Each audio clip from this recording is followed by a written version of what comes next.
നമ്മുടെ കേരള മുഖ്യമന്ത്രി ഈ തിരക്കിനിടയിലും എമ്പുരാൻ പോയി കണ്ടിരിക്കുകയാണ്. എന്നിട്ട് വീറോടെ ആവിഷ്കാര സ്വാതന്ത്ര്യത്തെ പറ്റി അങ്ങേയറ്റം പ്രസംഗിക്കുകയും ചെയ്തു.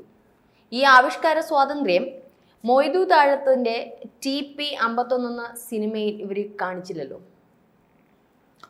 അല്ല, അങ്ങനെയാണല്ലോ CPM. അവർ ചെയ്യുന്നതെല്ലാം ശരി എന്ന് കാണുന്നവരാണ്. അതിതുവരെ മനസ്സിലാക്കിയിട്ടില്ലേ CPM-ന്? അതുകൊണ്ടല്ലേ പിണറായി വിജയൻ പറഞ്ഞത് ഈ പാർട്ടിയെക്കുറിച്ച് നിങ്ങൾക്കൊരു ചുക്കും അറിയില്ല. അതാണ് നമുക്കറിയാതെ പോയ കാര്യം. അതാണ് അവർക്ക് വേണ്ടി കുരയ്ക്കാൻ ഒരുപാട് സാംസ്കാരിക നായ്ക്കളുണ്ട്, അറിയാം. അവരാരും അന്ന് പ്രതികരിച്ചില്ലല്ലോ. TP51 അല്ലേ, അങ്ങനല്ലേ ആ സിനിമയുടെ പേര്? ആ സിനിമയുടെ ലൊക്കേഷൻ മുഴുവൻ തടസ്സപ്പെടുത്തിയില്ലേ?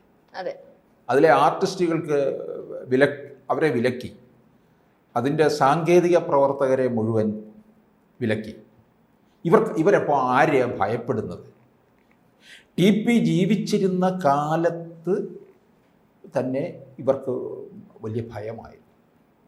TP ഇന്നുണ്ടായിരുന്നുവെങ്കിൽ പിണറായിയുടെ സകല കാര്യങ്ങളും പൊളിച്ച് എഴുതുമായിരുന്നു എന്നുള്ളതാണ്. TP വലിയ വെല്ലുവിളിയല്ലേ ഇവർക്കുണ്ടാക്കിയത്? അത് പാർട്ടി അങ്ങനെ വെച്ച് പൊറുപ്പിക്കുമോ? ഇല്ലാതാക്കി കളയും. പിണറായി വിജയൻ എന്താ പറഞ്ഞത്? കുലംകുത്തി എന്നാണ് പറഞ്ഞത്. പിണറായി വിജയൻ ഇങ്ങനെ ഒരുപാട് പദാവലിയുണ്ട്.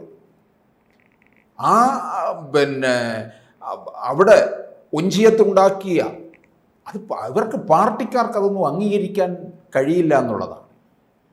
പാർട്ടി തീർച്ചപ്പെടുത്തിയാൽ അത് ചെയ്തിരിക്കും.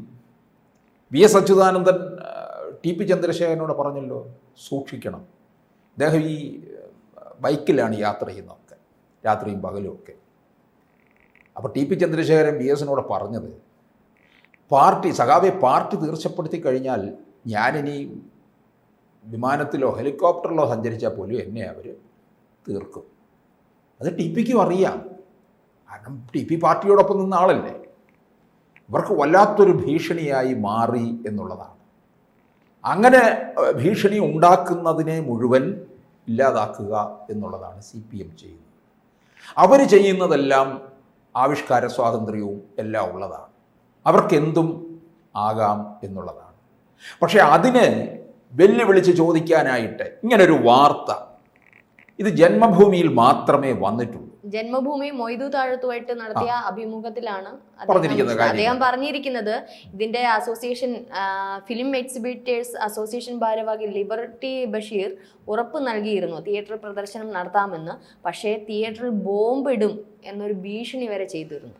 നിരവധി ഇതിനകത്തെ കലാകാരന്മാരെ പിന്തിരിപ്പിച്ചു. Even makeup ആർട്ടിസ്റ്റുമാരുള്ളവർ പിന്തിരിപ്പിച്ചു. അവർ പിന്നീട് ഇതിലേക്ക് വന്നില്ല. ഏകദേശം അവർ പറയുന്ന 28 കലാകാരന്മാരാണ് ഇതിൽ നിന്ന് പിന്മാറിയത്. അപ്പം മൊത്തത്തിൽ ഈ ഒരു ചിത്രം പ്രദർശനത്തിലേക്ക് എത്തുന്നതിൽ വളരെയധികം ഭീഷണികളാണ് ഇദ്ദേഹത്തിൻ്റെ കൂടെയുള്ള സഹപ്രവർത്തകർക്കും ഉണ്ട്. 69 തിയേറ്ററിലൊക്കെ എത്തുമെന്ന് ആദ്യം പറഞ്ഞിരുന്നെങ്കിലും പിന്നീട് അത് നടന്നില്ല എന്നുള്ളതാണ്. കൃത്യമായിട്ട് ജന്മഭൂമിക്ക് നൽകിയ ഇപ്പം ഈ ഒരു എമ്പുരാൻ സിനിമയായിട്ട് ബന്ധപ്പെട്ട് ഈ ഒരു വിവാദങ്ങളൊക്കെ ഉണ്ടായിരിക്കുകയാണ്.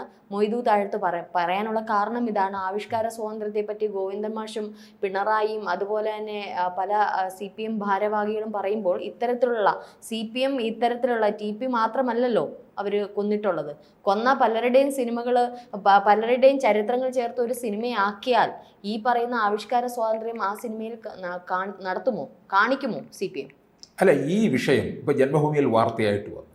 ഇവർക്ക് ഇവിടുത്തെ പ്രതിപക്ഷത്തിന് എന്തുകൊണ്ട് ഇത് എടുത്ത് വെച്ച് ഈ CPM-ന് നേരെ അടിക്കാത്തത്? എന്താ? അടിക്കില്ല. ആഭ്യന്തരമന്ത്രി നമ്മുടെ ചെന്നിത്തല ഇരിക്കുന്ന സമയത്താണല്ലോ ഈ TP ചന്ദ്രശേഖരൻ അത് മുഴുവന് CPM-ന് ഒത്താശ ചെയ്ത് കൊടുത്തുകൊണ്ടിരുന്നത്. അതാണ് അവരുടെ ഒരുതരം അഡ്ജസ്റ്റ്മെൻറ്റ് രാഷ്ട്രീയമാണ്. അതാണ് ഇവർ ഈ ഗുണം പിടിക്കാത്ത ഒരു പ്രതിപക്ഷമായിട്ട് ഇപ്പോഴും നിൽക്കുന്നത്. ഭരണം ഇവർക്ക് കിട്ടാനും പോകുന്നില്ല. കാരണം ഒരിക്കലും ഒരു ജനങ്ങളുടെ പക്ഷത്ത് നിന്നുകൊണ്ട് കാര്യങ്ങൾ ചോദിക്കാനോ അല്ലെന്നുണ്ടെങ്കിൽ ഇവരുടെ തെറ്റുകൾക്കെതിരെ വിരൽ ചൂണ്ടാനോ കഴിയാത്ത ഒന്നാണ് ഇവിടുത്തെ പ്രതിപക്ഷം, കോൺഗ്രസ് നയിക്കുന്ന ഈ പ്രതിപക്ഷം. അവർക്ക് ഈ വിഷയം മുമ്പോട്ട് വയ്ക്കാമായിരുന്നല്ലോ. എമ്പുരാൻ സിനിമയ്ക്കുടെ ആവിഷ്കാര സ്വാതന്ത്ര്യത്തെ പറ്റി പറയുന്ന നിങ്ങൾ എന്തുകൊണ്ട് TP സിനിമ നിരോധിച്ചു എന്നൊരൊറ്റ ചോദ്യം ചോദിച്ചാൽ മതിയല്ലോ. അപ്പോൾ എന്താ, എമ്പുരാൻ സിനിമയെ അനുകൂലിക്കുന്നു എന്ന് പറഞ്ഞുകൊണ്ട് CPM വേണമെന്നുണ്ടെങ്കിൽ BJPയോടൊപ്പം നിൽക്കുന്നു കോൺഗ്രസ് കേരളത്തിലെ എന്ന് പറഞ്ഞുകൊണ്ട് അവരെ തിരിച്ചടിക്കും. അത്ര ബുദ്ധിമാന്മാരാണ് ഈ CPMകാരെന്നുള്ളത്. അവർക്ക് തിരിച്ചടിക്കാനുള്ള വഴികളൊക്കെ ഉണ്ടെന്നുള്ളതാണ്. കോൺഗ്രസ്സുകാരെ പോലെ ഈ ചില കാര്യങ്ങളിൽ ബുദ്ധിശൂന്യന്മാരൊന്നും അല്ല അവർ. അതുകൊണ്ട് ഈ അവർ സൃഷ്ടിക്കുന്ന കല, അതാണ് യഥാർത്ഥ കല. കാരണം ഈ ഇടതുപക്ഷത്തിനോടൊപ്പമാണ് എപ്പോഴും കൂടുതൽ ഈ കലാകാരന്മാരും ഒക്കെ നിൽക്കുന്നത്. അല്ല, ഇടതുപക്ഷ പരാമർശമുള്ള നല്ല നല്ല സിനിമകൾ നമ്മൾ കണ്ടിട്ടുണ്ട്, അതിൽ ഇതുണ്ട്. പക്ഷെ ഇത്തരത്തില് അന്ന് പണ്ട് കാലങ്ങളിലുള്ള ഇടതുപക്ഷ സിനിമകൾ കൃത്യമായിട്ടാണ് ചിത്രീകരിച്ചിട്ടുള്ളതും. അതിൽ ഒരു കഥയുണ്ട്, കഥാംശമുണ്ട്, ചരിത്രമുണ്ട്. പക്ഷേ പിന്നീടുള്ള കമ്മ്യൂണിസ്റ്റ് പാർട്ടി നേതാക്കൾ കാണിച്ചു കൂട്ടിയ അക്രമങ്ങളും അതായത് കാണിച്ചു കൂട്ടിയ പരാക്രമങ്ങളും കൊലകളും ഒക്കെ ചരിത്രത്തിന്റെ ഭാഗമായിട്ട് ചിത്രീകരിക്കാൻ തുടങ്ങിയാൽ ഈ ആവിഷ്കാര സ്വാതന്ത്ര്യം കേരളത്തിൽ വേണ്ട എന്ന് ആദ്യം പറയുന്നത് CPM തന്നെയായിരിക്കും. അതാ ഈ ലോകത്തെപ്പോഴും ഇടതുപക്ഷ ചായവുള്ള സിനിമകളൊക്കെ ധാരാളം ഉണ്ടായിട്ടുണ്ട്.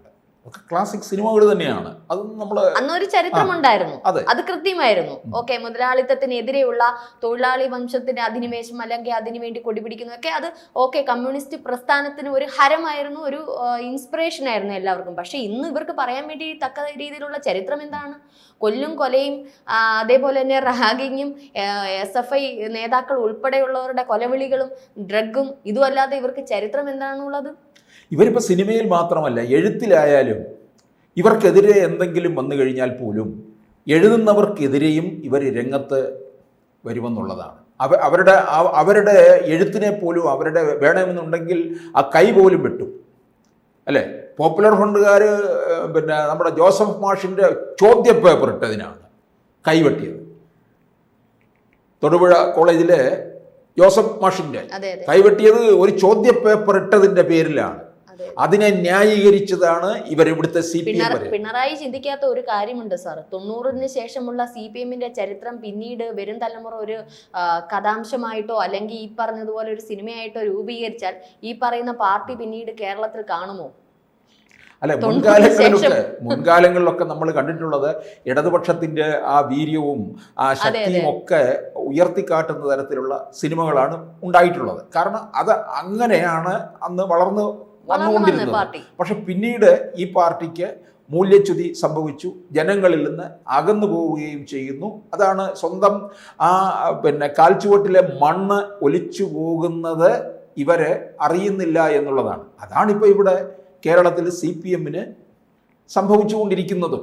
അപ്പോൾ അങ്ങനെ സംഭവിച്ചുകൊണ്ടിരിക്കുമ്പോൾ ഇത്തരത്തിലുള്ള സിനിമ കൂടി വരുമ്പോൾ അത് പൂർണ്ണമായിട്ടും ഇല്ലാതാകും എന്നവർ മനസ്സിലാക്കുന്നുണ്ട്.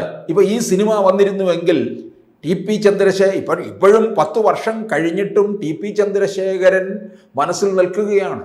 KK രമ എന്ന് പറയുന്ന വടകരയിൽ നിന്ന് വിജയിച്ചു വന്ന TPയുടെ ഭാര്യ KK രമ നിയമസഭയിൽ വന്നപ്പോൾ വിജയിച്ചു വന്ന് ആ TPയുടെ പടമുള്ള ഒരു ബാഡ്ജ് കുത്തിയാണ് പ്രവേശിച്ചത്. അന്നത് നെഞ്ചിൽ കൊണ്ടത് ഒരാൾക്ക് മാത്രമാണ്, പിണറായി വിജയൻ മാത്രമാണ്. അതുപോലെ KK രമ നിയമസഭയിൽ സംസാരിക്കാൻ എഴുന്നേൽക്കുമ്പോൾ തന്നെ ഭയപ്പെടുന്നതും വിറയ്ക്കുകയും ചെയ്യുന്നത് പിണറായി വിജയനാണെന്നുള്ളതാണ്. ഇപ്പോഴും ശക്തമായിട്ട് പിണറായിക്കെതിരെ സംസാരിക്കാൻ KK രമയ്ക്ക് കഴിയുന്നുണ്ടെന്നുള്ളതാണ്. അത് അവിടെ നിന്ന് കിട്ടിയിട്ടുള്ള അത് TPക്ക് കിട്ടിയിട്ടുള്ള വലിയ അംഗീകാരമാണ് ഇപ്പോഴും KK രമയ്ക്ക് അവിടെ കിട്ടിയിരിക്കുന്നതെന്നുള്ളതാണ്. അപ്പോൾ ഈ സിനിമ കൂടെ രംഗത്ത് ഇറങ്ങിയിരുന്നുവെങ്കിലുണ്ടല്ലോ പിന്നെ ജനങ്ങളുടെ വലിയ അംഗീകാരം അതിനകത്ത് ആ ആരംഭിക്ക് തന്നെ ലഭിക്കുമായിരുന്നു എന്നുള്ളതാണ്.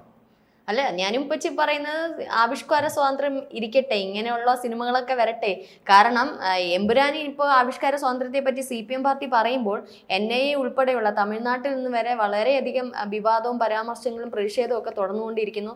ഇന്നിപ്പോൾ NIA ഇതിനെതിരെ തിരിഞ്ഞിട്ടുണ്ട്. അപ്പോൾ ഉടനെ അത് കേസ് വരും. എന്തായാലും ആവിഷ്കാര സ്വാതന്ത്ര്യത്തെ പറ്റി സംഘപരിവാറിന്റെ അല്ലെങ്കിൽ ഇത്തരത്തിലുള്ള ഗുജറാത്ത് കലാപം മാത്രമേ പിണറായി കണ്ടിട്ടുള്ളൂ. പക്ഷെ അതിലെ പല ഭാഗങ്ങളും കട്ട് ചെയ്യേണ്ടതായിട്ട് വരും എന്നുള്ള ഒരു ചർച്ചാ വിഷയമാണ് ഇപ്പോൾ നടന്നുകൊണ്ടിരിക്കുന്നത്. അത് നമ്മുടെ സംസ്ഥാനത്ത് മാത്രമല്ല, അന്യ സംസ്ഥാനങ്ങളിൽ നിന്ന് പോലും തമിഴ്നാട്ടിൽ ഇന്ന് പ്രക്ഷോഭം ഉണ്ടായിരുന്നു. മുല്ലപ്പെരിയാറിനെ സംബന്ധിച്ചുള്ള വാർത്തകൾ അല്ലെങ്കിൽ അതുമായിട്ട് ബന്ധപ്പെട്ടുള്ള കാര്യങ്ങൾ ഈ സിനിമയിൽ ചർച്ചാ വിഷയമായത് അവരത് എതിർക്കുന്നതുകൊണ്ട് ആഗോളതലത്തിൽ ഇതൊരു ചർച്ചയാവുന്നുണ്ട്.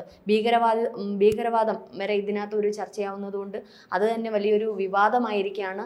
എന്തായാലും നമ്മുടെ പിണറായി വിജയൻ ഉൾപ്പെടെയുള്ള CPM നേതാക്കന്മാർ അതിലെ സംഘപരിവാറിനെയും ഹിന്ദുത്വ നിലപാടുകളും അല്ലെങ്കിൽ ഗുജറാത്ത് കലാപം മാത്രമേ കണ്ടിട്ടുള്ളൂ. അതൊരു ആവിഷ്കാര സ്വാതന്ത്ര്യത്തെ പറ്റി പറയുമ്പോൾ മറ്റുള്ളതെല്ലാം അവർ കാണാതെ കാണുന്നു അല്ലെങ്കിൽ കണ്ണു മൂടിക്കെട്ടുന്നു എന്നുള്ളതാണ്.